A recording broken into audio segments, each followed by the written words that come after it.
Salut à tous, dans la vidéo d'aujourd'hui, nous allons nous pencher sur la vie de 5 princesses dont les histoires étaient tout sauf des contes de fées. Entre mariages forcés, perte d'enfants, maladie et isolement, ces femmes ont enduré la misère, le devoir et le désespoir d'une manière que l'histoire met rarement en avant. Alors découvrons les destins royaux les plus sombres dont vous n'avez jamais entendu parler.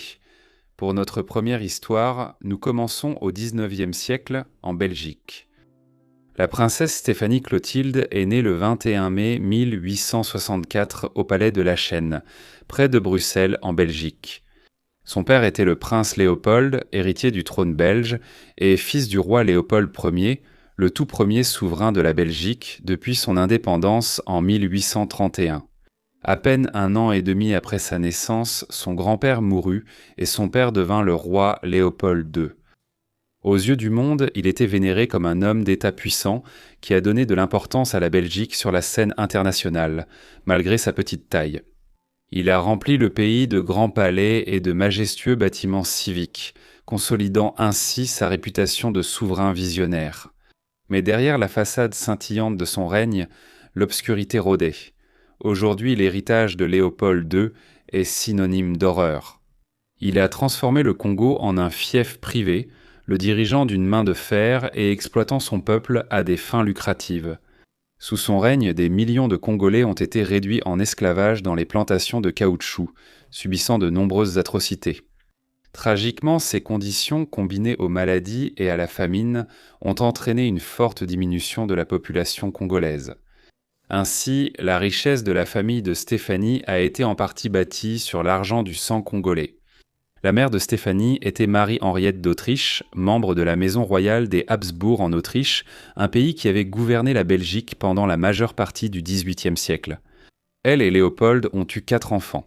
Leur première fille, Louise, est née en 1858, suivie de leur unique fils, Léopold, en 1859. Près de 5 ans plus tard, Stéphanie est née, et 8 ans après, ils ont eu leur plus jeune fille, Clémentine. Malgré tous ces enfants, la vie domestique de la famille royale belge était loin d'être heureuse. Le mariage de leurs parents avait été un arrangement purement politique et ils avaient des intérêts et des personnalités complètement différents. Avec le temps, les tensions ont grandi et la reine Marie-Henriette s'est éloignée de son mari, passant la majeure partie des années 1870 loin de lui. Cela a renforcé les contraintes rigides de la vie royale. Et dans les années à venir, Stéphanie allait être entraînée dans un monde bien plus sombre qu'elle n'aurait jamais pu l'imaginer. Stéphanie a connu une tragédie dès ses premières années. En janvier 1869, son monde s'est effondré lorsque son frère, l'héritier du trône, est décédé, plongeant la famille royale dans le deuil. Bien qu'elle n'ait que 4 ans et demi, cette tragédie a profondément marqué Stéphanie et a amorcé le déclin du mariage de ses parents. Puis, en 1871, un nouveau drame survint. L'Europe était encore en proie à des vagues de maladies mortelles, le typhus, la variole et la redoutable mort bleue, surnom donné au choléra. Et il ne fallut pas longtemps avant qu'une épidémie ne frappe Bruxelles. Stéphanie, qui n'avait pas encore 7 ans, tomba gravement malade du typhus. Pendant des semaines, elle oscilla entre la vie et la mort, inconsciente, fiévreuse et souffrante. Sa famille craignait le pire, mais contre toute attente, elle survécut. 3 ans plus tard, l'éducation rigoureuse de Stéphanie commença. Elle reçut un enseignement approfondi dans de nombreuses matières et devint multilingue. Cependant, elle ne fut pas choyée, et elle ainsi que ses sœurs furent instruites par des éducateurs très stricts. À partir de 1875, Stéphanie se retrouva souvent à être la femme royale de plus haut rang à la cour. Sa sœur aînée, Louise, s'était mariée et avait quitté Bruxelles, tandis que sa mère était fréquemment absente de la capitale. Puis, durant l'hiver 1878, son destin fut scellé. À peine adolescente, elle fut présentée au prince héritier Rodolphe d'Autriche, fils unique de l'empereur François-Joseph et héritier du vaste empire austro-hongrois. Rodolphe avait 20 ans, Stéphanie seulement. 14, mais leur rencontre n'était pas fortuite. Cette union se préparait. Les négociations en coulisses allaient de bon train. Les Autrichiens considérèrent Stéphanie comme une épouse convenable, capable d'assurer la succession en donnant naissance à des héritiers mâles. La pression était immense, et après de longues discussions, le mariage fut arrangé le 10 mai 1881, quelques jours seulement avant son 17e anniversaire. Stéphanie et Rodolphe se sont mariés lors d'une grande cérémonie à Vienne. Mais sous le faste étincelant de la royauté, de sombres nuages s'amoncelaient déjà au-dessus de leur union. La vie conjugale était loin d'être un conte de fées pour Stéphanie. Il n'y avait ni grand amour, ni profonde affection, seulement le devoir. Au début, leur relation était cordiale, voire quelque peu heureuse, mais des fissures ne tardèrent pas à apparaître. Rodolphe avait une personnalité instable, et Stéphanie se retrouvait prisonnière du palais, constamment surveillée avec très peu de liberté. Malgré les tensions, le mariage donna naissance à une fille nommée Élisabeth Marie, née en septembre 1883. Mais au lieu de la joie, Rodolphe accueillit la nouvelle avec une déception à peine dissimulée. Il avait espéré un héritier mâle pour l'Empire. Elle serait leur unique enfant et seule descendante de Stéphanie. Vers 1880, elle était stérile. Pourquoi ? Son propre mari, Rodolphe, n'était pas seulement un alcoolique, mais aussi un coureur de jupons invétéré, s'adonnant à des liaisons avec des femmes dans tout Vienne. Il a contracté de nombreuses maladies sexuellement transmissibles, et la plupart des historiens s'accordent à dire qu'il a probablement transmis à Stéphanie la syphilis et la gonorrhée, la rendant incapable d'avoir des enfants à seulement 22 ans. Au début, les médecins ont accusé la péritonite. Rodolphe avait gardé sa maladie secrète, et lorsque Stéphanie a appris la vérité, il était déjà trop tard. Trahie et humiliée, elle était consumée par le ressentiment. Elle refusait de partager le lit de son mari, qui rentrait à l'aube en titubant, empestant l'alcool et d'autres femmes. Pendant ce temps, Rodolphe, noyé dans sa propre misère, sombrait de plus en plus dans la débauche. À la fin des années 1880, tout le monde à la cour savait que Stéphanie n'aurait jamais d'autre enfant. Les liaisons de Rodolphe se poursuivaient comme si rien n'avait changé et le pire restait à venir. Parmi les nombreuses maîtresses de Rodolphe, l'une d'elles devint très en vue. Il s'agissait de la baronne Marie Vitsira. En 1888, à seulement 17 ans, elle s'est engagée dans une relation avec le prince héritier de 30 ans. Durant cette période, le comportement de Rodolphe devint plus instable, sans doute à cause de l'aggravation de sa syphilis. Lui et Vitsira commencèrent à passer beaucoup de temps à Meiling, un pavillon de chasse isolé près de Vienne que Rodolphe avait acheté et transformé en refuge privé, loin de la cour impériale. Le 30 janvier 1889, Stéphanie reçut une nouvelle choquante ce matin-là. Son mari, le prince héritier Rodolphe et Marie Vitsira furent retrouvés morts à Meiling. L'incident de Meiling, comme on l'appelle désormais, a conduit à une enquête et des rumeurs de complots, d'assassinats et même d'intrigues politiques ont enflé pendant des années. Mais au final, la vérité était sombre. Rodolphe a tiré sur sa maîtresse puis s'est donné la mort. Ainsi, à seulement 24 ans, Stéphanie était veuve et ne pouvait plus avoir d'enfant. Curieusement, dans la lettre qu'il lui a laissée, Rodolphe n'a exprimé une certaine affection, bien qu'il ne fasse aucun doute que son impact sur sa vie a été terrible à bien des égards. Après la mort de Rodolphe, Stéphanie espérait rentrer chez elle en Belgique, mais il y avait un problème. Sa fille, Élisabeth Marie, était toujours une princesse Habsbourg, et la cour impériale a refusé de la laisser quitter Vienne. Stéphanie, désormais la princesse héritière douairière, était coincée dans une ville où elle n'était pas désirée. Sa belle famille lui a tourné le dos et considéré sa présence comme un rappel douloureux de ce qui s'était passé avec Rodolphe, pendant cette période de solitude. Elle trouva du réconfort auprès du comte Arthur Podolski, un noble polonais resté à ses côtés dans les heures sombres, mais le destin frappa encore. Podolski, qui n'avait pas encore 40 ans, souffrait d'un cancer du larynx. Une opération ratée le laissa muet, et en mars 1890, il était mort. Stéphanie, encore en deuil de la fin tragique de Rudolf, fut de nouveau plongée dans le chagrin. Pour échapper à son chagrin, elle voyagea beaucoup, errant à travers la Méditerranée, Malte, la Tunisie, la Sicile, Corfou et au-delà, cherchant la distraction, le soulagement ou peut-être un nouveau départ. Encore jeune et capable de se remarier, le roi Léopold II avait de grands projets. Il voulait que Stéphanie épouse le nouvel héritier de l'Empire austro-hongrois, l'archiduc François Ferdinand. Mais cette union n'eut jamais lieu. Au lieu de cela, à la fin des années 1890, Stéphanie tomba amoureuse du comte Elem Lunyói, un aristocrate hongrois. Ce n'était pas une alliance politique, c'était un mariage d'affection, et Élémir s'est même converti au catholicisme romain, espérant obtenir l'approbation du roi Léopold. Cela n'a pas fonctionné. Dans une lettre cinglante, son père a refusé d'approuver le mariage, n'autorisant pas sa fille à épouser quelqu'un d'inférieur. Malgré cela, Stéphanie a défié son père et, le 22 mars 1900, elle a épousé Élémir au château de Miramar, près de Trieste, perdant ainsi ses titres impériaux. Au cours de ces années, des disputes familiales persistantes éclatèrent en Belgique. Le père de Stéphanie vieillissait et n'avait pas d'héritier mâle direct survivant. Des plans prévoyaient que son neveu, le prince Albert, devienne roi Albert Ier. Léopold était depuis longtemps en colère contre ses filles pour avoir épousé des hommes de rang inférieur et les avait presque reniés. Son ressentiment était si profond qu'il interdit à Stéphanie d'assister aux funérailles de sa mère en 1902 et refusa de la voir avant sa mort. Après la mort de Léopold en 1909, ses filles s'attendaient à hériter d'une part de son immense fortune.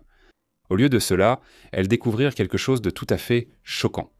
Il laissa la majeure partie de sa fortune à Caroline Lacroix, sa maîtresse beaucoup plus jeune, qu'il avait secrètement épousée seulement 5 jours avant sa mort. Furieuses, Stéphanie et ses sœurs engagèrent une bataille juridique acharnée qui dura 5 ans. Finalement, Stéphanie réussit à obtenir un accord de 5 millions de francs.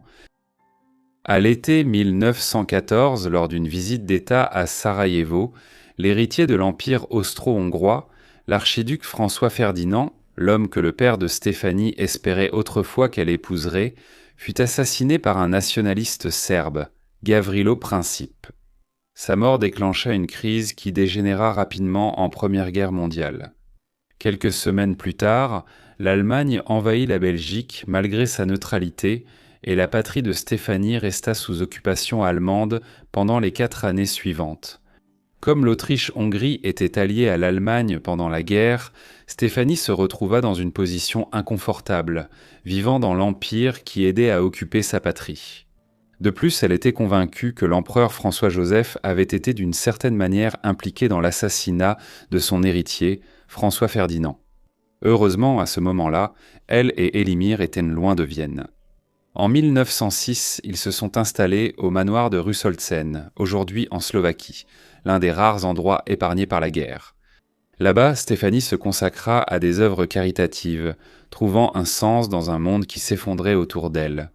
À la mort de l'empereur François-Joseph en 1916, Stéphanie et Helm revinrent à Vienne pour ses funérailles et le couronnement du nouveau souverain. 2 mois plus tard seulement, Élimir fut fait prince au sein de l'aristocratie hongroise, mais leur monde ne tarda pas à s'effondrer. En octobre 1918, l'Autriche-Hongrie perdit la guerre et s'effondra en nations distinctes. Alors que la plupart des membres de la famille royale des Habsbourg furent exilés, Stéphanie et Élémir furent épargnés. Ils restèrent au manoir de Rudsoz, bien qu'ils continuèrent à voyager fréquemment et eurent une union heureuse. Stéphanie et Élémir menèrent une vie tranquille après la Première Guerre mondiale. À cette période, elle était déjà grand-mère, sa fille ayant eu plusieurs enfants au début des années 1900. Cependant, la relation entre Stéphanie et sa fille s'est tendue au début des années 1920. Cela était dû à la vie personnelle et aux opinions politiques d'Élisabeth Marie.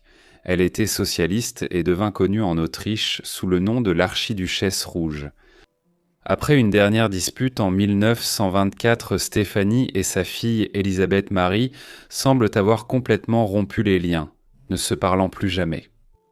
Au cours de ces années, Stéphanie rédigea ses mémoires, publiés en 1935 et en anglais en 1937, sous le titre « J'étais destinée à être impératrice ». Cependant, il ne s'agissait pas d'une autobiographie complète, car elle mentionnait à peine le demi-siècle qui suivit la mort de Rodolphe. À la place, le livre était divisé en 4 parties, la dernière section étant intitulée « Tragique correspondance ». Il était clair que son histoire, du moins celle qu'elle avait choisi de raconter, s'arrêtait en 1889. Peut-être que ses éditeurs savaient et que c'était la version que les lecteurs voulaient, ou peut-être qu'elle ne voulait tout simplement pas partager les détails de sa vie privée depuis ce jour fatidique. En septembre 1939, la Seconde Guerre mondiale a éclaté. Stéphanie et son mari ne vivaient pas près des lignes de front et les pays frontaliers ont été épargnés par le pire des combats. Vers la fin de la guerre, le couple était préoccupé par des projets. Les nazis voulaient en faire de Rützow un hôpital de campagne alors que l'armée rouge avançait en Europe centrale. À l'arrivée des Russes au printemps 1945, Stéphanie et Elem se sont réfugiés à l'abbaye archiépiscopale de Panenalma. Elle y est décédée le 23 août 1945 à l'âge de 81 ans. Elle avait déshérité sa fille un an plus tôt et Élisabeth Marie n'a pas assisté aux funérailles de Stéphanie. Elle a été enterrée dans la crypte de l'archi-abbaye et Elem, décédée moins d'un an après, l'a rejointe. Ensuite, nous repartons dans l'Espagne du XVIIe siècle, où une jeune princesse fragile a été poussée à épouser son oncle et en a subi les conséquences. L'infante Margarita Teresa, ou Marguerite Thérèse en français, est née au palais royal de l'Alcazar à Madrid le 12 juillet 1651. Son père était le roi Philippe IV. Il dirigeait l'Espagne depuis 1621. Après être monté sur le trône à seulement 15 ans, Philippe était connu sous le nom de Replaneta, ce qui signifie le roi planète, parce que l'empire espagnol s'étendait dans le monde entier. À cette époque, il occupait la majeure partie de l'Amérique centrale et du Sud, les principales îles des Caraïbes, les Philippines, l'Asie et quelques portions de la côte ouest africaine. La mère de Marguerite était Mariana ou Marianne d'Autriche, une fille de Ferdinand III duc d'Autriche et empereur du Saint-Empire romain germanique. Ses deux parents étaient nés dans la puissante maison de Habsbourg, une dynastie qui s'est élevée depuis les terres frontalières accidentées de la Suisse et de l'Autriche au Moyen Âge. Au fil des années, les Habsbourg commencèrent à conquérir une grande partie de l'Europe, mais pas principalement par des guerres sanglantes. Non, enfin. Maîtrisant l'art du mariage comme outil de pouvoir, ils forgèrent des alliances qui leur ouvrirent de vastes empires. À la fin du XVe siècle, héritant du trône d'Espagne, ils devinrent à la force la plus irrésistible d'Europe. Une famille au pouvoir sans limite. Les Habsbourg étaient connus pour leur vaste empire et tristement célèbres pour leur obsession de l'endogamie, génération après génération. Ils se mariaient au sein de leur propre lignée, scellant des alliances au détriment de leur propre santé. Cette tradition perverse allait entraîner des conséquences génétiques dévastatrices, affaiblissant leur dynastie de l'intérieur. Les parents de Marguerite Thérèse n'étaient pas de simples parents éloignés. Ils étaient bien plus proches qu'ils n'auraient jamais dû l'être. Son père venait de la branche espagnole de la famille, sa mère de la branche autrichienne. Mais leur lien était bien plus profond car, dans une démonstration choquante de consanguinité royale, ils étaient oncles et nièces. Les liens de parenté troublants entre les parents de Marguerite eurent un prix. Sur leurs 5 enfants, 3 sont morts en bas âge. Seuls 2 ont survécu, Marguerite et son jeune frère, Carlos, connu sous le nom de Charles en anglais. Mais survivre ne signifiait pas être sauvé. Charles était un témoignage vivant des horreurs de la consanguinité. À la vingtaine, il était prématurément vieilli, chauve et affligé d'une mâchoire grotesquement déformée. Son esprit semblait se flétrir aussi vite que son corps, montrant des signes de démence précoce. Plus tard, ses contemporains le surnommèrent l'ensorcelé, car beaucoup pensaient que ses problèmes physiques et intellectuels étaient le résultat d'une sorcellerie. En fait, le coefficient de consanguinité de Marguerite et Charles était grotesquement élevé, certaines estimations suggérant qu'ils étaient aussi consanguins que des enfants nés de frères et sœurs. Les historiens débattent encore pour déterminer si l'état de Charles était d'origine génétique, due à la consanguinité ou à une autre cause. Marguerite a peut-être eu plus de chance, mais elle n'a pas été totalement épargnée, même si elle était en bien meilleure santé que son frère. Elle portait la malédiction des Habsbourg à sa manière. Comme nous allons le voir, Marguerite a grandi dans la grandeur du palais royal de l'Alcazar, un monde d'opulence où chaque caprice était satisfait par une armée de servantes et de domestiques. Par exemple, l'infante se régalait souvent de friandises et de chocolat, qu'elle devait cacher aux médecins de la cour. Pourtant, sous ce luxe se cachaient les contraintes étouffantes de la cour de Madrid, où chaque mouvement, chaque mot, chaque regard était dicté par une étiquette royale inflexible. En tant que princesse de la puissante dynastie des Habsbourg, elle a reçu la meilleure éducation que l'argent et le pouvoir pouvaient en offrir. On lui a enseigné plusieurs langues et elle s'est initiée à l'allemand pour mieux converser avec ses cousins Habsbourg du côté autrichien de la famille. Et elle a appris un peu de latin, la langue sacrée du savoir et de l'Église catholique romaine. Mais aucune éducation n'aurait pu la préparer au destin qui l'attendait. En grandissant, Marguerite ne pouvait pas ignorer l'écart flagrant d'âge entre ses parents. Eh bien, son père avait près de 30 ans de plus que sa mère, mais si ce détail la dérangeait, elle ne le montrait jamais. Mis à part la différence d'âge, ses parents l'adoraient. Elle était leur joyau précieux, le seul enfant vraiment en bonne santé que leur union avait produit, et ils la combleront d'affection. Avec ses traits délicats et son esprit vif, Margaret captivait ceux qui l'entouraient. Elle était leur petit ange, un surnom murmuré avec adoration, aussi bien par la famille que par les amis. C'est peut-être pour cela que ses parents ont fait appel à l'un des plus grands peintres d'Europe. Des peintres pour l'immortaliser dans un portrait saisissant alors qu'elle n'avait que 5 ans. Un portrait qui allait devenir l'un des tableaux les plus célèbres de l'histoire. Le tableau de Velázquez était autrefois connu sous le nom de La Familia, la famille. Aujourd'hui, il s'appelle Les Ménines, ce qui signifie les demoiselles d'honneur. Ce titre convient mieux car il montre Marguerite entourée de plusieurs domestiques ajustant sa robe. Parmi les nombreuses figures représentées dans le tableau, une autre se distingue, Marie Barbola, une courtisane atteinte de nanisme.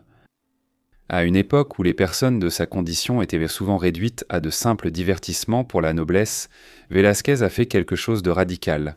Au lieu de la représenter comme une plaisanterie, il lui a donné de la profondeur, de la dignité et un regard perçant.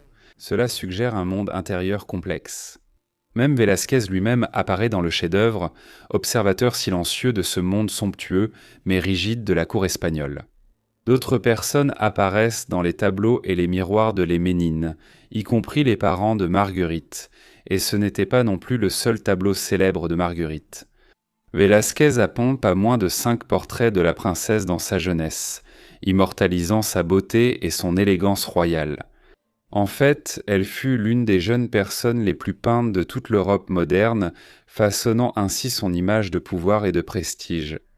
Bien que cela contraste avec le triste destin qui l'attendait, cela peut sembler difficile à concevoir pour les esprits modernes. En 1656, lors de la réalisation des Ménines, alors que Marguerite avait 5 ans, un débat grandissant existait déjà à la cour d'Espagne sur son futur mariage. Dans le monde impitoyable de la politique royale, le mariage n'a jamais été une question d'amour, mais de pouvoir. Les émotions et les désirs personnels ne comptaient pas lorsque les dynasties étaient en jeu. En tant que fille du roi d'Espagne, Marguerite n'était pas seulement une princesse, elle était une pièce maîtresse dans le jeu brutal de la diplomatie européenne. Son avenir avait été décidé bien avant qu'elle ne le comprenne elle-même. Par exemple, à un moment donné, il a été suggéré qu'elle pourrait épouser Charles Stuart de la famille royale anglaise. Il a été rétabli sur le trône anglais en 1660 comme roi Charles II d'Angleterre, d'Écosse et d'Irlande, après la brève République anglaise des années 1650.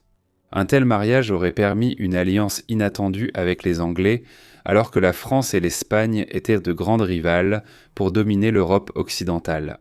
Charles a finalement épousé Catherine de Bragance, princesse portugaise, en 1662. L'échec des négociations pour que Marguerite épouse Charles Stuart était principalement dû à l'opposition du roi Philippe. Au lieu de cela, il pensait que sa fille devait épouser un membre de la branche autrichienne de la famille des Habsbourg. Il ne semblait montrer aucune inquiétude quant au fait que ce mariage accentuerait la consanguinité au sein de la famille. Après tout, c'était simplement ainsi que les Habsbourg conservèrent le pouvoir entre leurs mains. Quant à Marguerite, elle n'avait aucun mot à dire sur son destin. Lorsque les négociations entre Madrid et Vienne ont commencé, elle était probablement totalement inconsciente des conséquences choquantes que cette union allait entraîner. Elle n'avait encore que 11 ans lorsque la cour royale annonça qu'elle épouserait Léopold, de la maison de Habsbourg. Comme sa mère avant elle, Marguerite était désormais destinée à perpétuer la tradition incestueuse des Habsbourg, et elle allait épouser un membre très proche de sa famille, un homme qui était à la fois son cousin germain et son oncle. Léopold était le frère cadet de sa mère, et il était devenu archiduc d'Autriche, roi de Hongrie, de Croatie et de Bohême, ainsi qu'empereur du Saint-Empire romain germanique en succession rapide à la fin des années 1650. Même dans l'Europe moderne, il existait certaines normes concernant l'âge auquel un enfant était assez mûr pour se marier. Marguerite fut fiancée à son oncle au début de 1663, mais elle fut jugée trop jeune pour que le mariage ait lieu à ce moment-là. Ce n'est qu'en avril 1666, alors qu'elle approchait de son 15e anniversaire, que Marguerite quitta Madrid pour se rendre à Vienne. Après une tournée de 6 mois, la délégation royale espagnole n'arriva à Vienne qu'en décembre 1666. La cérémonie de mariage eut lieu quelques jours plus tard, le 12 décembre. Ce fut un événement magnifique auquel assistèrent de nombreux souverains et dignitaires parmi les plus puissants d'Europe, sans aucune dépense épargnée, et la grandeur ne s'arrêta pas là. Les célébrations se poursuivirent tout au long de 1667, mais derrière cette splendeur, un sombre destin était déjà en train de se jouer. La vie à Vienne était particulière et parfois difficile pour Marguerite au début. Elle et son nouveau mari avaient un mariage étrange. Cela pourrait surprendre les oreilles modernes d'entendre cela, mais ils n'essayèrent pas d'ignorer leur lien de parenté étroit. Elle l'appelait en fait oncle. Malgré cette situation peu orthodoxe, ils s'entendaient en bien. Ils partagèrent des centres d'intérêt, comme l'art et la musique, et Léopold faisait tout pour que Marguerite se sente à l'aise dans son nouvel environnement. Les membres de la royauté comme Marguerite emmenèrent souvent d'anciens domestiques, en quittant leur pays natal pour épouser un souverain ou un prince étranger. Ainsi, elle aurait eu quelques visages familiers autour d'elle à la cour de Vienne pendant qu'elle s'acclimatait à sa nouvelle vie.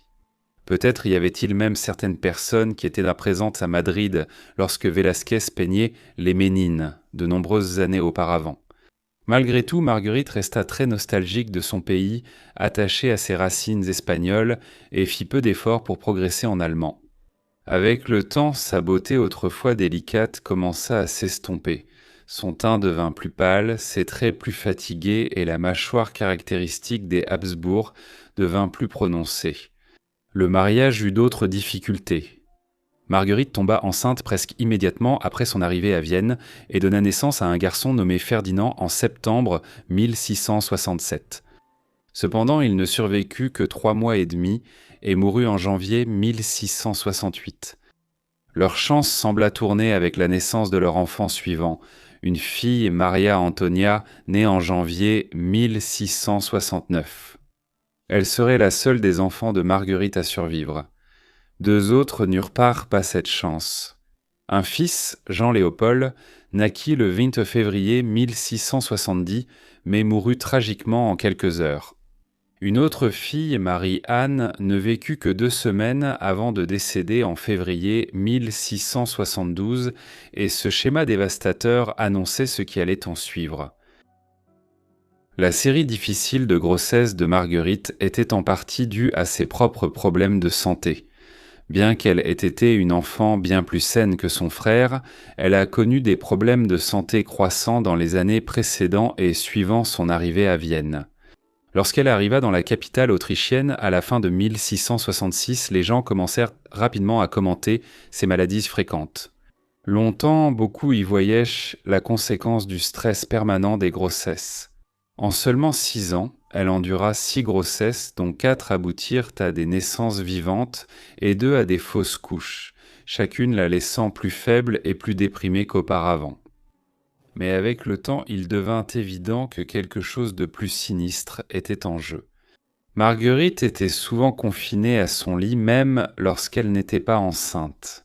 Les médecins lui ont diagnostiqué une glande thyroïde hypertrophiée. Mais au XVIIe siècle, il n'existait aucun remède et son état n'a fait qu'empirer. Les choses se sont vraiment dégradées pour Marguerite. Au début du printemps 1673, elle a eu une crise de douleur à l'estomac qui a duré 3 semaines. Ensuite, elle a développé de la fièvre. Il existe des documents rédigés par des ambassadeurs étrangers à la cour de Vienne à cette époque qui indiquent que beaucoup craignirent sérieusement qu'elle ne meure. Début mars, elle avait des difficultés à respirer et le 10 mars, un confesseur a été appelé pour entendre sa dernière confession et lui donner le sacrement. Juste 2 jours plus tard, le 12 mars, Marguerite est morte à l'âge tendre de 21 ans. Une autopsie a révélé une vérité déchirante. Elle portait un autre petit garçon au moment de sa mort. Sa vie, tragiquement écourtée, s'est terminée dans la crypte impériale de Vienne où elle a été inhumée. La mort de l'archiduchesse et impératrice du Saint-Empire a entraîné une longue période de deuil à la cour d'Autriche. Les funérailles se sont prolongées pendant des semaines, jusqu'en avril. Léopold était dévasté par la mort prématurée de son épouse. Cependant, cela ne l'a pas empêché de se remarier, avant la fin de l'année. Sa nouvelle épouse était l'archiduchesse Claudia Felicitas d'Autriche, membre de la branche tyrolienne des Habsbourg. Pour Léopold, ce mariage relevait de la survie, non de l'amour. Le jeu dynastique devait continuer et il fallait désespérément plus d'héritiers, de préférence des garçons, pour assurer la pérennité du règne des Habsbourg. Après la mort de Marguerite, ses droits sur le trône d'Espagne furent transmis à sa seule fille survivante, Maria Antonia.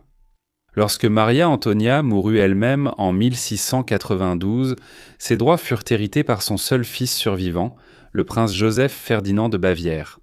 Cependant, la mort prématurée de Joseph Ferdinand en 1699, associée à l'incapacité du roi Charles II à produire un héritier, déclencherait une crise de succession. Cela plongea l'Espagne et toute l'Europe dans une guerre brutale qui dura près de 15 ans. Une crise qui, peut-être, aurait pu être évitée si les Habsbourg ne s'étaient pas détruits de l'intérieur à cause de leurs pratiques incestueuses. Nous restons au XVIIe siècle pour notre prochaine histoire, afin de nous intéresser à une princesse qui a détesté sa vie une fois devenue reine. Marie-Thérèse d'Espagne est née le 10 septembre 1638 au palais de l'Escurial, près de Madrid. Son père était Philippe IV roi d'Espagne depuis 1621 et souverain du plus grand empire colonial jamais vu dans l'histoire jusqu'à cette époque, s'étendant du Mexique au nord jusqu'au Chili et à l'Argentine au sud. Sa mère était Élisabeth de France, fille d'Henri IV et sœur de Louis XIII, souverain de France. Au moment de la naissance de Marie-Thérèse, les parents de Marie-Thérèse avaient eu de nombreux enfants, mais tragiquement, presque tous sont morts en bas âge. Un seul de ses 4 frères et sœurs, Balthazar Childs, a survécu à la petite enfance, mais lui aussi a été emporté trop tôt. En 1644, alors que Marie-Thérèse n'avait que 6 ans, sa mère, Élisabeth, est décédée des suites de complications après une autre fausse couche. Puis, 2 ans plus tard, son frère aîné, âgé de seulement 16 ans, est également décédé.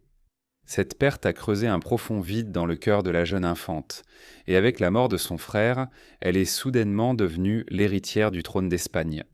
Après la mort de sa mère et de son frère, la jeune infante s'est rapprochée de son père, qui veilla à ce qu'elle reçoive une éducation catholique stricte de la contre-réforme.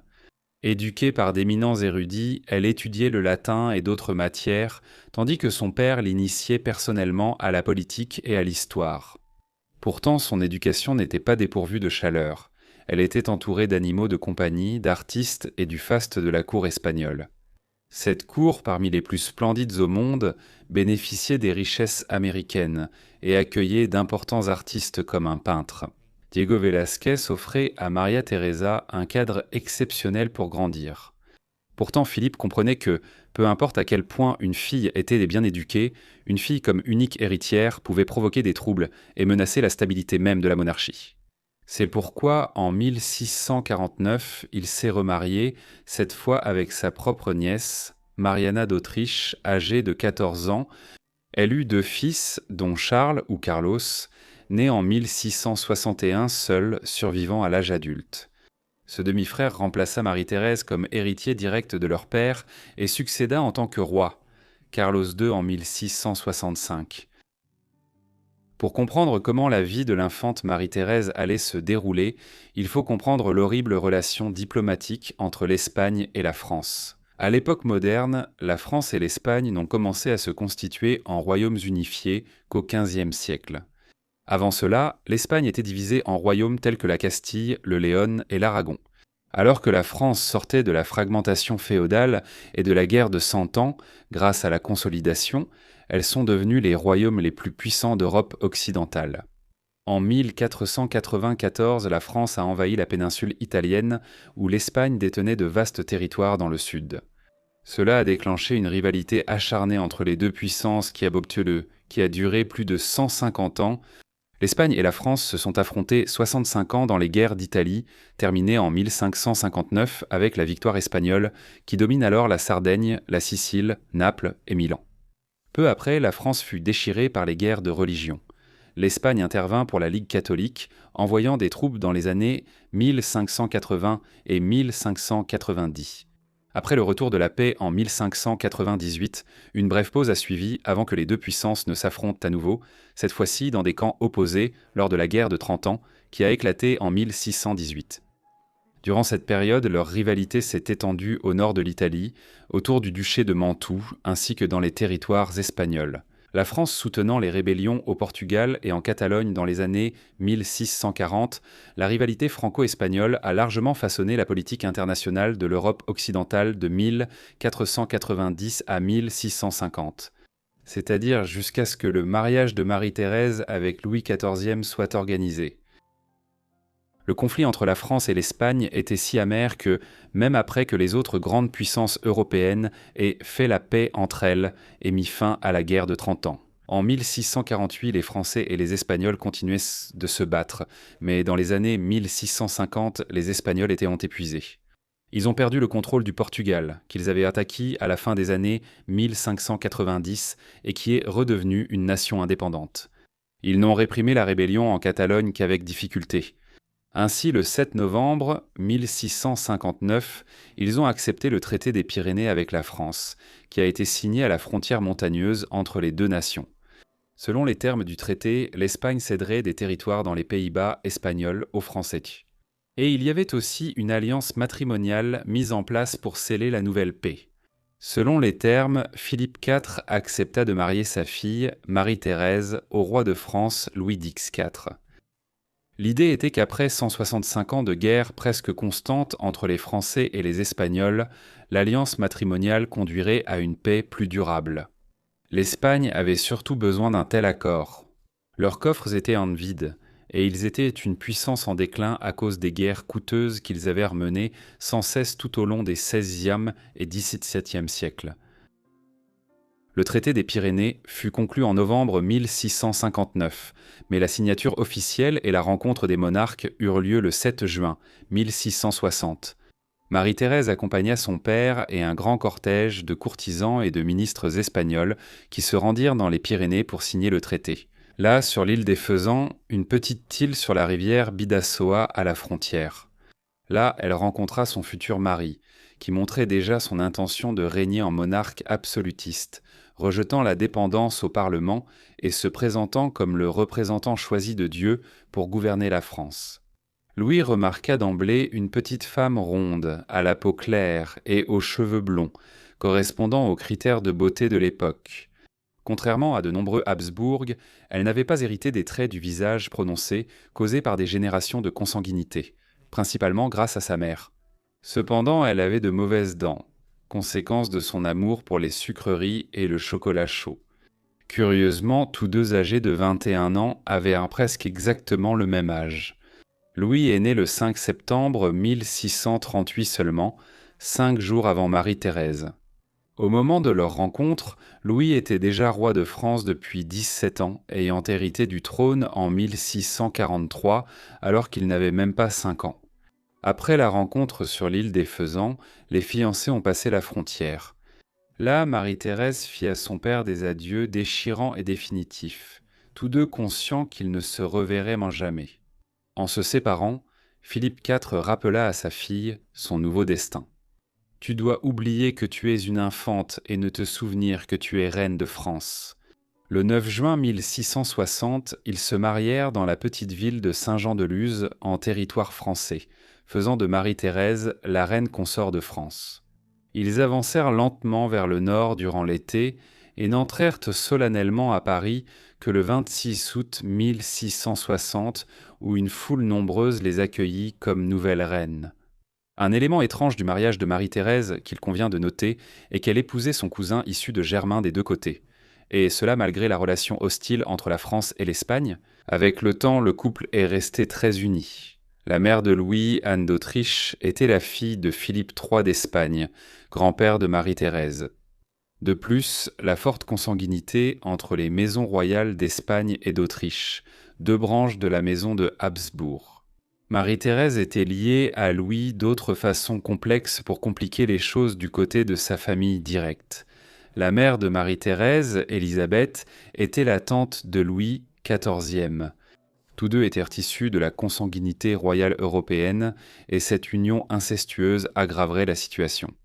Heureusement, cependant, leurs enfants ont échappé à la consanguinité débilitante qui a frappé d'autres Habsbourg espagnols et autrichiens, mais cela a peut-être eu d'autres conséquences sur eux, comme nous allons le voir. Marie-Thérèse est tombée enceinte quelques mois après avoir épousé Louis. Le 1er novembre 1661, moins de 17 mois après leur mariage, elle accoucha de leur premier fils, qu'ils appelèrent Louis, comme son père. Il mènerait une vie plutôt saine et longue. Marie-Thérèse n'eut pas autant de chance avec ses enfants suivants, bien que deux filles, Anne-Élisabeth et Marie-Anne, soient nées en novembre 1662 et en novembre 1664. Par une tragique coïncidence, toutes deux sont décédées après 6 semaines fin décembre 1662 et fin décembre 1664. Un troisième enfant, baptisé Marie-Thérèse comme sa mère, a vécu jusqu'à l'âge de 5 ans.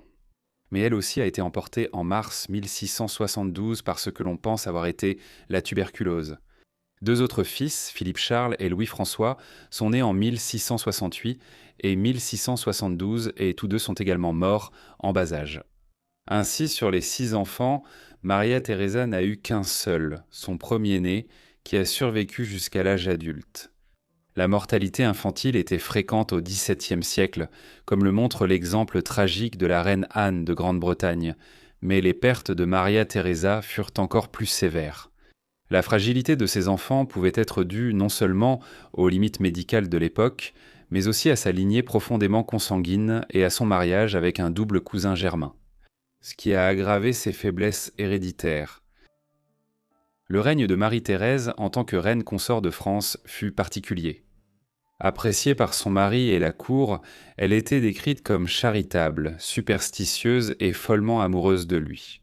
Elle faisait tout son possible pour lui plaire, adoptant les modes de la cour française et participant aux bals et aux spectacles. Malgré sa timidité naturelle, elle passait son temps libre entourée de ses dames d'honneur espagnoles, de ses nains, de ses petits chiens et de son chocolat bien-aimé. Elle était également connue pour porter fréquemment des talons hauts afin de compenser sa petite taille, mais elle était maladroite et tombait souvent. Pourtant, sa dévotion était éprouvée chaque jour. Louis, un coureur de jupons invétéré, entretenait une série de maîtresses, tant à Paris que plus tard dans le tout nouveau palais de Versailles. Marie-Thérèse méprisait beaucoup d'entre elles et elle pleurait souvent en privé, mais elle fermait soigneusement les yeux, ne le confrontant jamais publiquement. Pour tenter de compenser en partie ses infidélités, Louis organisait fréquemment des représentations de comédies, en particulier des comédies espagnoles dont il savait qu'elle les adorait. Entourée d'une cour pleine d'aristocrates français, Marie-Thérèse forma un lien étroit avec sa belle-mère, Anne d'Autriche, la veuve de Louis XIII et sa cousine Habsbourg. Avec Anne, Marie-Thérèse pouvait parler espagnol, prier, visiter des églises et accomplir des œuvres de charité. Loin des regards indiscrets de la cour française, elle l'appelait affectueusement « Dia ». Mais la mort d'Anne en janvier 1666 fut une perte dévastatrice, privant Marie-Thérèse d'une alliée et protectrice essentielle après le décès d'Anne. Louis ne prit plus la peine de cacher ses liaisons, surtout après être tombé sous le charme de Madame de Montespan à l'automne 1666.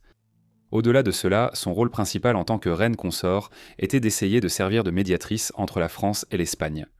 Son mari était déterminé à agrandir son royaume et visait finalement à étendre la frontière orientale jusqu'au Rhin, aux Pays-Bas et à l'ouest de l'Allemagne.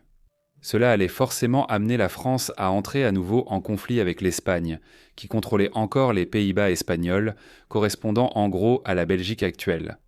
Les Espagnols contrôlaient également la Franche-Comté, ou Pays libre, dans ce qui est aujourd'hui l'est de la France. Marie-Thérèse s'est retrouvée dans une position très difficile en mai 1667, lorsque son mari est parti en guerre contre son pays natal, pour tenter de revendiquer ses terres.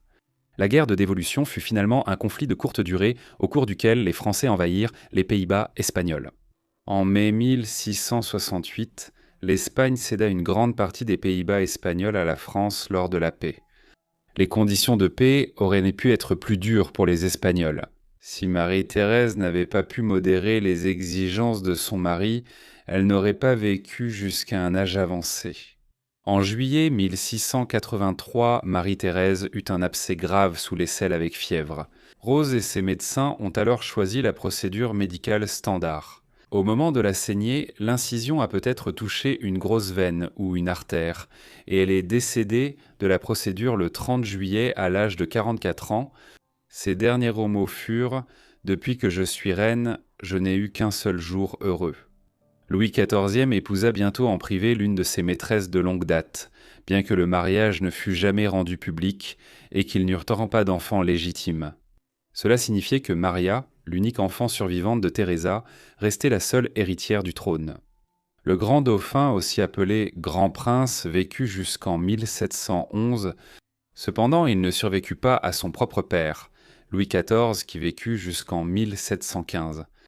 Finalement, à sa mort, c'est un arrière-petit-fils de Marie-Thérèse, le petit-fils du grand dauphin, qui lui succéda en tant que roi Louis XV. La lignée directe de la famille royale espagnole s'est éteinte en 1700 lorsque le demi-frère de Marie-Thérèse, Charles II, est mort à la fin de la trentaine, en partie à cause de complications de santé dues à une consanguinité sévère. À sa mort, Philippe d'Anjou, fils du grand dauphin et petit-fils de Marie-Thérèse, lui succéda en tant que roi Philippe V d'Espagne. Ainsi, le mariage de Marie-Thérèse avec Louis XIV en 1660 a non seulement contribué à consolider la paix entre la France et l'Espagne. 40 ans plus tard, il permit à un membre de la famille royale française de devenir roi d'Espagne. Pour notre quatrième histoire, nous retournons au milieu du XVIe siècle. Anne d'Autriche est née le 2 novembre 1549 à Sigale, près de Valladolid, Espagne. Son père était le futur empereur romain germanique, Maximilien II, fils de Ferdinand Ier, archiduc d'Autriche et roi de Hongrie, de Bohême et de Croatie, qui devint empereur romain germanique en 1556. Maximilien hérita des titres de son père à sa mort en 1564, consolidant sa place parmi les souverains les plus puissants d'Europe. Bien qu'Anne soit issue d'une famille autrichienne, elle est née en Espagne en raison d'un long séjour de son père dans le pays, qui avait épousé Marie en 1548, une fille de nul autre que Charles Quint, l'empereur du Saint-Empire romain germanique, roi d'Espagne et le monarque le plus puissant de toute l'Europe. Comme vous l'avez peut-être deviné, les parents d'Anne étaient étroitement liés. Ils étaient cousins germains, car leurs pères, Charles Quint et Ferdinand Ier, étaient en frères, tous deux membres de l'illustre maison de Habsbourg. Le mariage de ses parents fut l'un des premiers entre les branches autrichiennes et espagnoles des Habsbourg, scellant une alliance politique puissante. Mais cette alliance, au siècle suivant, allait favoriser la consanguinité qui tourmenterait la lignée familiale. Anna a passé ses premières années au milieu de la splendeur de la cour espagnole, entourée de cérémonies, de pouvoir et de la grandeur de l'Empire. L'aînée des 9 enfants ayant survécu à la petite enfance, elle devint rapidement la favorite chérie de son père. Durant ces années, sa mère Maria régna sur l'Espagne comme régente avec son époux Maximilien, alors que son père, le puissant Charles Quint, était occupé en Europe centrale, menant sa campagne acharnée pour réprimer la réforme protestante en Allemagne. La régence de Maria prit fin en 1551 lorsque son frère Philippe revint d'Europe centrale et devint souverain intérimaire. En l'absence de leur père, avec Philippe désormais aux commandes, les parents d'Anna furent libres de retourner en Autriche, où Anna fut élevée et éduquée au milieu de la splendeur de Vienne pendant toute la décennie 1550. Trop jeune, elle ne se souvenait pas de ses premières années en Espagne. La cour n'oubliait jamais l'enfant impérial, princesse née parmi eux, dont le destin était déjà lié aux grandes puissances européennes. Avant d'explorer la vie d'Anna et son mariage étrange et tragique, il faut comprendre le monde tumultueux où s'est déroulée son histoire. L'Europe du XVIe siècle était très différente d'aujourd'hui, avec des puissances rivales, des alliances changeantes et une politique dramatique. L'Allemagne était alors un ensemble de centaines de petits États, duchés et villes libres, sans unité nationale. Sous le cadre lâche du Saint-Empire romain germanique, à l'est s'étendait l'immense Commonwealth polono-lituanien. Pendant que l'Italie était morcelée en dizaines d'États rivaux, comme les États pontificaux, la République de Venise et de nombreux duchés luttant pour la domination. Au cœur de ce paysage fragmenté, deux titans émergeaient, les royaumes d'Espagne et de France engagés dans une lutte acharnée pour la suprématie européenne. Ils avaient à mener une série incessante de guerres de 1494 à 1559 pour le contrôle de l'Italie. Pour l'Espagne, maintenir un lien étroit avec la branche autrichienne de la famille Habsbourg était vital pour contenir les ambitions françaises.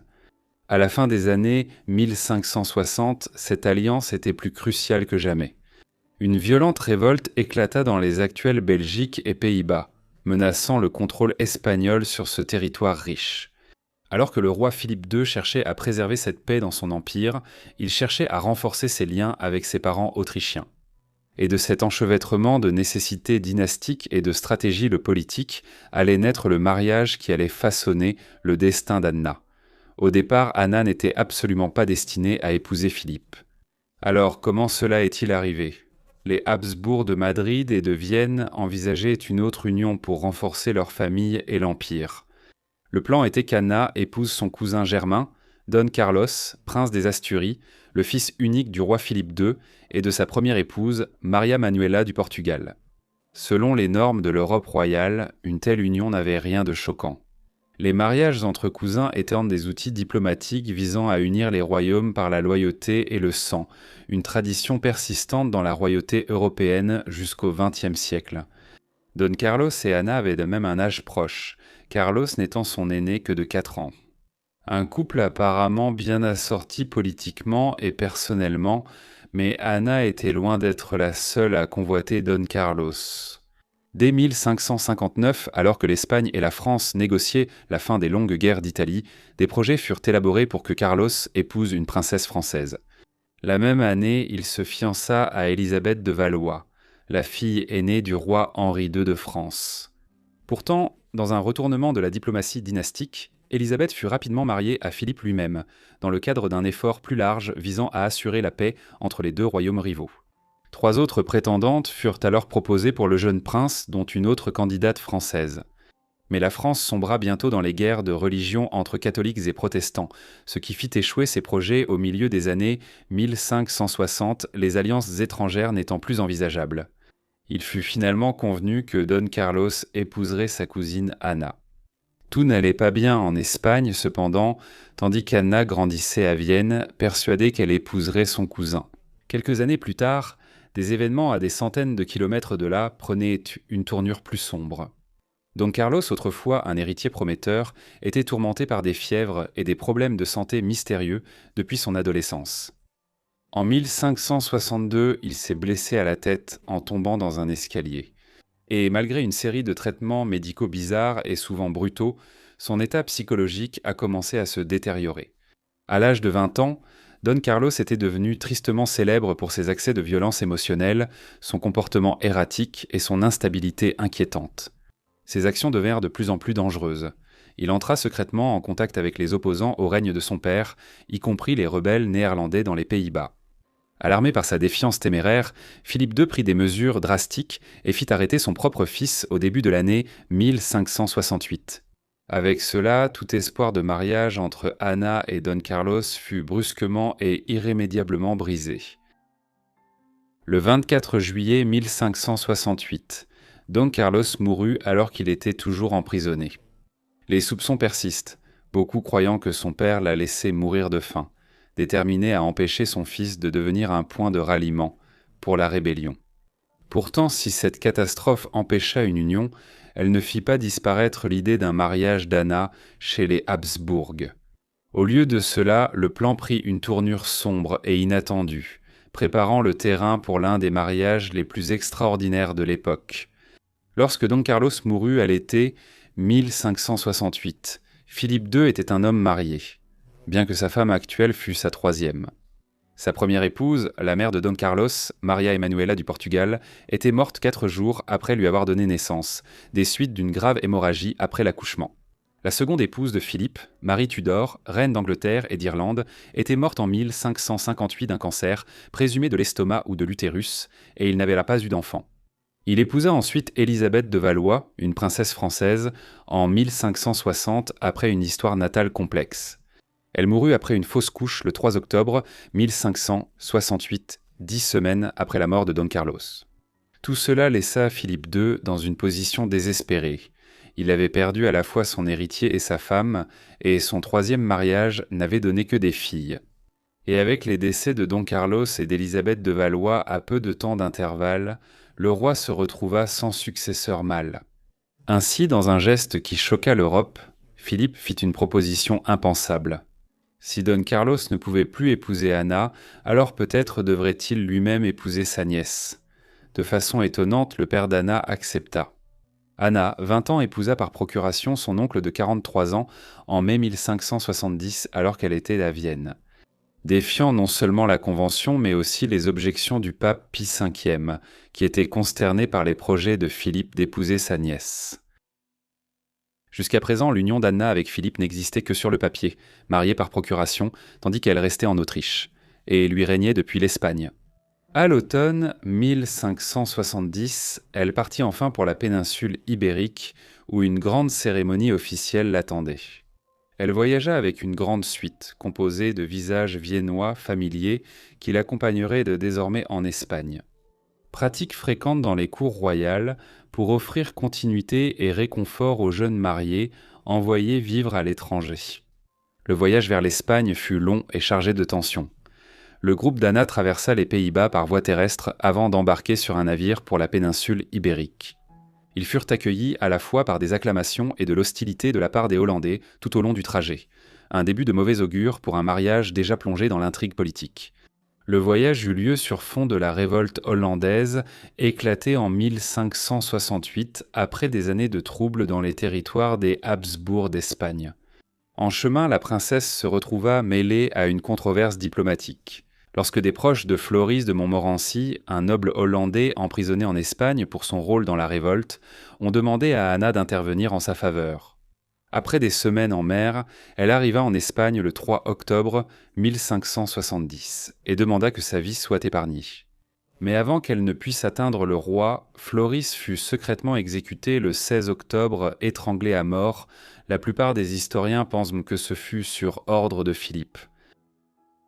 Selon tous les témoignages, Anna s'est très bien adaptée à la vie en Espagne. De nombreuses personnes, se souvenant d'elle bébé, l'accueillirent et sa présence apporta de la vie à la cour espagnole habituellement rigide. Brillante, joyeuse et pleine de vie, elle adoucit une partie de la formalité étouffante qui avait longtemps caractérisé le règne de Philippe. Anna devint également l'épouse la plus aimée de Philippe.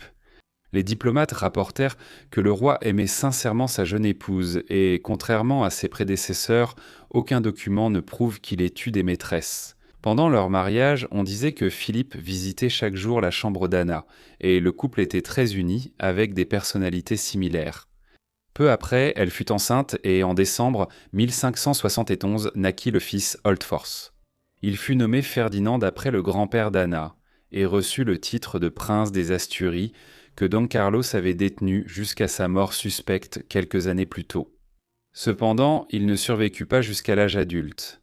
En octobre 1578, il mourut probablement de la dysenterie. Malheureusement, le destin de Ferdinand établit le modèle pour les futurs enfants d'Anna et Philippe. Un autre fils, Carlos, naquit en 1573 et mourut avant ses 2 ans, en 1575. Un autre garçon, Diego, naquit en 1575 alors que Ferdinand vivait encore. Cela renforçait la succession, car 2 fils en bonne santé étaient brièvement dans la lignée du trône. Après la mort de Ferdinand en 1578, Diego hérita. Il semblait qu'il survivrait à sa mère, bien que lui aussi soit finalement mort jeune de la variole en 1582. La seule fille du couple, nommée Maria, est née en 1580 et morte en 1583. Cela signifiait qu'un seul de leurs 5 enfants, un garçon nommé Philippe comme son père, survivrait jusqu'à l'âge adulte. Il est né en 1578 et deviendrait l'héritier que Philippe II avait souhaité, allant même jusqu'à épouser sa propre nièce. Comme mentionné, Philippe et Anne avaient une très bonne relation malgré leurs différences d'âge et leurs liens familiaux. Elle a aussi été une mère aimante pour ses belles filles. Après le mariage de Philippe avec Élisabeth de Valois, Anne devint cependant rapidement la 4e épouse de Philippe à mourir prématurément. En 1578, le roi Sébastien Ier du Portugal est mort en Afrique du Nord lors d'une campagne contre les musulmans du Maroc. Il n'avait que 24 ans et n'avait pas d'enfant. Il fut brièvement remplacé par Henri Ier du Portugal, mais Henri était un cardinal de l'Église qui n'avait pas non plus d'enfant. Lorsqu'il mourut en 1580, une crise de succession éclata et Philippe revendiqua le trône du Portugal. Cela fut contesté et, afin de consolider sa revendication, Philippe, Anna et la cour espagnole partirent pour le Portugal en septembre 1580. En théorie, Anna fut brièvement reine consort du Portugal pendant quelques semaines à la fin de l'automne 1580. Ce ne fut cependant qu'un court passage. Au cours du voyage vers le Portugal ou après leur arrivée, elle contracta une forme agressive de grippe et tomba gravement malade. Elle mourut de cette maladie dans la ville de Badajoz le 26 octobre 1580, une semaine avant son 31e anniversaire. Bien qu'elle ait d'abord été enterrée au Portugal, ses restes furent ensuite rapatriés en Espagne et inhumés dans la crypte royale du palais de l'Escurial. Son mari, Philippe, ne se remaria jamais et vécut jusqu'en 1598. Enfin, nous nous rendons en Autriche, au début du XVIe siècle. Élisabeth d'Autriche, née le 9 juillet 1526 à Linz, appartenait à la maison de Habsbourg. Elle était l'aînée de Ferdinand Ier, archiduc d'Autriche, et d'Anne de Bohême et de Hongrie. Ils s'étaient remariés 5 ans plus tôt, et l'inquiétude grandissait à la cour des Habsbourg quant à la possibilité qu'Anne ne puisse pas avoir d'enfant. Cela aurait été un problème pour toute lignée royale ou aristocratique dans l'Europe de l'époque moderne. À une époque où les mariages servaient surtout à avoir des héritiers mâles et à créer des alliances par les filles. Heureusement pour la jeune princesse solitaire, l'arrivée d'Élisabeth sembla ouvrir les vannes de la vie au sein de la nurserie impériale. Bientôt les couloirs, autrefois silencieux du couple, retentirent des cris des princes et princesses nouveau-nés. L'archiduchesse Anna donna naissance à 15 enfants, un nombre étonnant, dont la plupart survécurent jusqu'à l'âge adulte, défiant ainsi la forte mortalité infantile du XVIe siècle. La jeune Élisabeth grandit dans les vastes couloirs ombragés du palais de la Hofburg à Innsbruck, entourée de savants, de courtisans et de la ferveur d'un foyer pieux. Elle fut élevée dans une atmosphère où l'apprentissage était à la fois un privilège et un devoir. Ses parents, Ferdinand et Anne, étaient passionnés de savoir, veillant à ce qu'Élisabeth et ses frères et sœurs reçoivent une éducation rigoureuse dans les langues, les arts et la foi catholique. Elle maîtrisait l'allemand, l'italien et le français, mais curieusement pas le polonais, une langue qui se serait pourtant révélée bien plus utile dans son avenir tragique. Ses journées ont été rythmées par les leçons de prière et les mélodies de clavecin, tandis que la ferveur de son père excluait toute rumeur. Lorsqu'il découvrit qu'un de ses précepteurs s'était moqué des cardinaux, il jura qu'il ferait exécuter quiconque répandrait des idées luthériennes. Le monde d'Élisabeth était composé de livres, de musique et de foi, fondés sur le savoir et les découvertes des générations précédentes. Vers l'an 1530 ou 1531, alors qu'Élisabeth était une enfant de 4 ou 5 ans, le peintre de la cour d'Autriche Jakob Zeisneger réalisa son portrait pour la première fois. Le tableau montre aujourd'hui une jeune fille apparemment heureuse et en bonne santé, avec des joues rouges et une expression douce. Mais tout n'allait pas bien pour Élisabeth durant son enfance. En grandissant, elle a commencé à souffrir de crises, qui sont devenues de plus en plus fréquentes et graves avec le temps. Aujourd'hui, on pense généralement qu'Élisabeth était épileptique. C'était une maladie entourée de mystères au XVIe siècle, à une époque où la révolution médicale ne faisait que commencer. Même ainsi, la prise de conscience grandissait et, au moins, il reconnaissait qu'il s'agissait d'un problème de santé. Eh bien, autrefois, l'épilepsie était considérée comme une condition presque surnaturelle.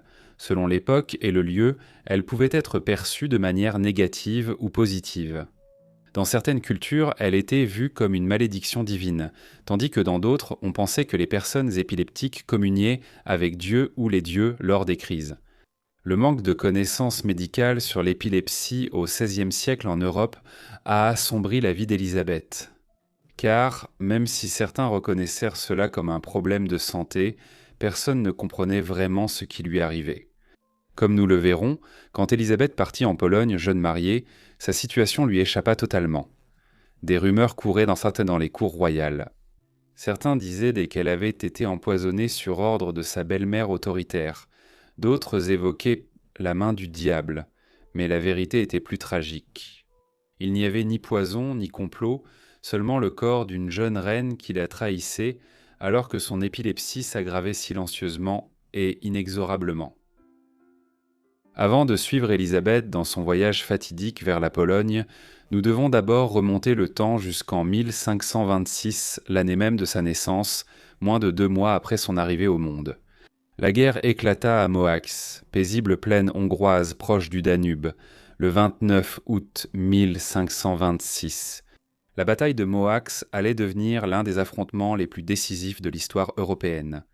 Après 2 siècles d'expansion au Proche-Orient, en Turquie, au Levant, en Égypte et dans les Balkans, l'Empire ottoman tournait désormais son attention vers le cœur de l'Europe centrale. Le sultan Soliman Mié mena une grande armée contre le roi Louis II de Hongrie et une coalition d'alliés bien inférieure en nombre. Parmi les voïvodes et les seigneurs de régions comme la Transylvanie et la Valachie, la bataille ne s'est pas seulement soldée par une victoire turque et leur expansion vers le nord. Le roi Louis II y fut également tué. Sa mort déclencha un conflit de succession qui façonna la vie d'Élisabeth alors qu'elle grandissait enfant à Linz et à Vienne. Elle ignorait que cette bataille fatidique, survenue 7 semaines après sa naissance, avait déterminé le cours de sa vie. Le roi Louis II de Hongrie n'avait que 20 ans lorsqu'il est mort, et il n'avait pas d'héritier. Avec sa disparition, la lignée directe des rois Jagellons qui régnaient sur la Hongrie depuis la mort du roi Mathias Corvin en 1490 prit fin. De plus, Louis II avait également été roi de Croatie et de Bohême. Certaines terres qu'il gouvernait nominalement étaient désormais occupées par les Ottomans, et le restèrent pendant des siècles. Dans certains cas, le prix à payer pour déterminer qui lui succéderait était considérable. 3 couronnes différentes, celles de Hongrie, de Bohême et de Croatie. Il y avait 2 prétendants sérieux au trône. Le père d'Élisabeth était l'un d'eux. La femme de Ferdinand, la mère d'Élisabeth, s'appelait Anne de Bohême et de Hongrie, pour une raison. Elle était la sœur du roi Louis II, aujourd'hui décédé, et la fille de Vladislas II, qui régna sur la Hongrie, la Bohême et la Croatie jusqu'à sa mort en 1516. Grâce à Anna, les enfants de Ferdinand, dont Élisabeth, étaient un héritier de sang de la dynastie Jagellon, perpétuant cette lignée royale. Sa revendication ne reposait pas uniquement sur la conquête ou la politique, mais sur le sang lui-même, un pont matrilinéaire reliant les Habsbourg aux couronnes vaincues de l'Europe centrale. Le deuxième prétendant aux 3 trônes était Jean Zapojo, le voïvode de Transylvanie. En tant que seigneur frontalier hongrois, il bénéficiait du soutien de l'aristocratie hongroise, et ils l'ont désigné pour succéder à Louis II. De plus, il était lié à la hiérarchie polonaise, un royaume où une branche distincte de la dynastie Jagellon régnait à la fois sur le royaume de Pologne et sur le grand-duché de Lituanie. Bien que le vieux roi Sigismond Ier de Pologne n'ait pas voulu revendiquer les trônes de Hongrie, de Croatie et de Bohême, il ne pouvait ignorer la menace de l'expansion des Habsbourg. Pour freiner leur puissance croissante, il apporta son soutien à Jean Zapoyo, le rival de Ferdinand. Ce qui s'ensuivit fut une guerre de succession brutale qui fit rage sous une forme ou une autre jusqu'à la mort de Zapoyo en 1540, une lutte qui allait remodeler l'équilibre des pouvoirs en Europe centrale. C'est ici qu'Élisabeth entre en scène. Pour assurer sa revendication, Ferdinand savait qu'il devait trouver un compromis avec la Pologne. La dynastie Jagellon ne souhaitait pas gouverner la Hongrie, mais observait avec inquiétude la montée en puissance de l'empire des Habsbourg, dont la branche espagnole s'étendait de l'Espagne aux Amériques.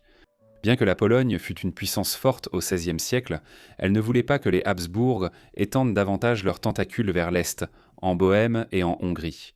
Au minimum, ils voulaient les neutraliser et conclure une alliance si Ferdinand devait sécuriser la Hongrie et la Bohême. Les diplomates de Ferdinand ouvrirent rapidement des négociations avec la cour polonaise, proposant une alliance matrimoniale centrée sur la jeune Élisabeth. L'union garantirait aux Jagiellons que les Habsbourg, une fois sur les trônes de Bohême et de Hongrie, n'essaieraient pas d'étendre leur pouvoir en Pologne.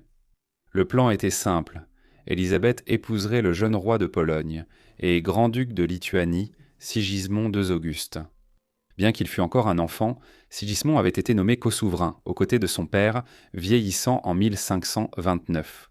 Les négociations de mariage commencèrent l'année suivante, en 1530, unissant la fille aînée de Ferdinand à la couronne polonaise. Un traité officiel fut signé en novembre, mais Élisabeth n'avait que 4 ans. L'accord stipulait que le mariage attendrait qu'elle atteigne l'âge de 7 ans, en attendant la dispense papale. Nécessaire non seulement à cause de son âge, mais aussi parce que les deux étaient cousins germains. Après un certain temps, le plan fut révisé. Le mariage serait repoussé jusqu'au début des années 1540 quand Élisabeth aurait eu un âge plus approprié. Après des années de délicates négociations, Élisabeth quitta enfin Vienne en avril 1543, à seulement 16 ans. 2 semaines plus tard, elle arriva à Cracovie, où elle rencontra pour la première fois l'homme auquel elle était fiancée depuis 13 ans, Sigismond II. Auguste a désormais 22 ans. Ce même jour, dans la grandeur de la cathédrale du Wawel, les deux furent à marier. Élisabeth fut couronnée grande-duchesse de Lituanie et reine de Pologne, concrétisant une alliance politique attendue depuis longtemps pour les 2 semaines à venir. Cracovie éclata en célébrations, festivals, festins et feux d'artifice, marquant ce que beaucoup espéraient être l'aube d'une paix durable entre la Pologne et l'Autriche. Mais sous la splendeur et les chants, une histoire plus sombre commençait. Une histoire qui allait bientôt transformer cette union royale en tragédie. Après la fin des célébrations et le retour à la réalité, la vie d'Élisabeth à Cracovie se transforma en cauchemar.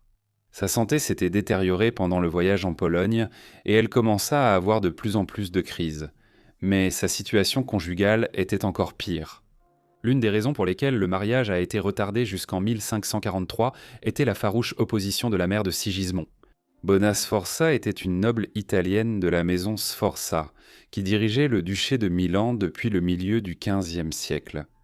Bona était une figure influente à la cour polonaise, déterminée à empêcher l'expansion des Habsbourg pour cette raison. Elle s'était opposée à ce mariage à chaque étape et, après l'arrivée d'Élisabeth, a rendu la vie de sa belle-fille misérable. Par exemple, même après le mariage, elle a continué à contester les termes du contrat de mariage et de la dot. Élisabeth, quant à elle, était une jeune femme timide et était intimidée par l'attitude de sa belle-mère. Mais derrière les murs du palais, des problèmes plus profonds existaient encore. Sigismond avait peu d'affection pour sa jeune épouse, et il ne considérait même pas Élisabeth comme attirante, c'est pourquoi il continua à avoir plusieurs maîtresses, allant même jusqu'à les voir ouvertement après leur mariage. Loin de chez elle, Élisabeth se retrouvait isolée dans une cour étrangère, accompagnée seulement d'une petite suite d'Autrichiens. Elle était entourée d'une belle-mère hostile et d'un mari qui la considérait comme guère plus qu'un pion diplomatique dans les jeux de pouvoir d'Europe centrale. Il était donc peut-être inévitable que sa santé continue de se détériorer. Les courtisans rapportaient que ces crises étaient devenues plus fréquentes, tandis que des rumeurs plus sombres circulaient selon lesquelles la vieille reine Bonheur l'empoisonnait, bien qu'aucune preuve d'empoisonnement n'ait jamais été trouvée. Ces circonstances difficiles suscitaient la sympathie de beaucoup, et la noblesse polonaise admirait généralement sa grâce et sa douceur, mais même leur bienveillance ne pouvait changer son destin.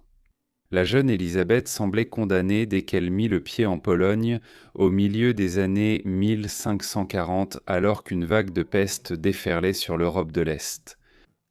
Et la famille royale prit la seule mesure préventive disponible à l'époque. Elle quitta la ville et se réfugia à la campagne pendant un certain temps.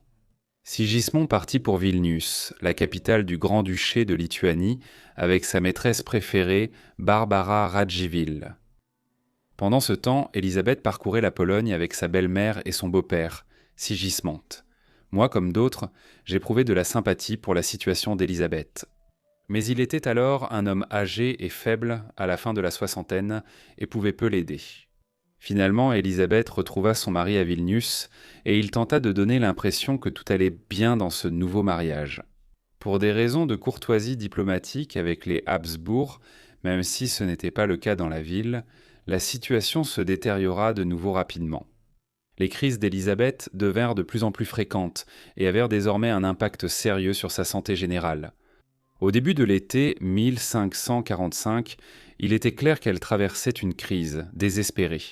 Ses parents furent informés en Autriche et leurs médecins se précipitèrent à son chevet. Mais il était bien trop tard. Le 15 juin 1545 à Vilnius, la jeune reine succomba à sa maladie à seulement 18 ans 3 semaines avant son 19e anniversaire. La cour fut plongée dans le deuil et elle fut inhumée dans la cathédrale de Vilnius 9 jours plus tard. Sigismond II Auguste régna sur la Pologne jusqu'en 1572 et supervisa l'union officielle de la Pologne et du Grand-Duché de Lituanie pour créer la République des deux nations. Après un bref second mariage avec sa maîtresse, il épousa finalement l'une des jeunes sœurs d'Élisabeth, Catherine d'Autriche, en 1553. Finalement, aucun des 3 mariages de Sigismond n'a eu d'enfant. Et lorsqu'il mourut en 1572, la couronne de Pologne passa temporairement à la maison royale française des Valois. En 1575, sa sœur Anna Jacquelon monta sur le trône en tant que dernière de sa lignée, après quoi la maison de Vassa prit la couronne polono-lituanienne, si bien que toutes les manœuvres diplomatiques minutieuses de la couronne de Pologne n'avaient finalement servi à rien. Merci beaucoup à tous d'avoir regardé cette vidéo sur ces histoires de princesses, j'espère que vous les avez trouvées intéressantes. Et un remerciement tout particulier à tous les membres de ma chaîne que vous pouvez voir à l'écran maintenant, qui bénéficient d'avantages comme un accès anticipé, du contenu supplémentaire et des publications spéciales, ainsi que d'autres choses à venir à l'avenir. Si vous avez des suggestions, faites-le moi savoir ci-dessous dans les commentaires. J'espère que vous êtes abonnés et que les notifications sont activées pour recevoir toutes mes vidéos dès leur mise en ligne. Quoi qu'il en soit, c'est tout pour moi comme toujours, alors je vous retrouve tous dans le prochain épisode de Vies oubliées. Merci.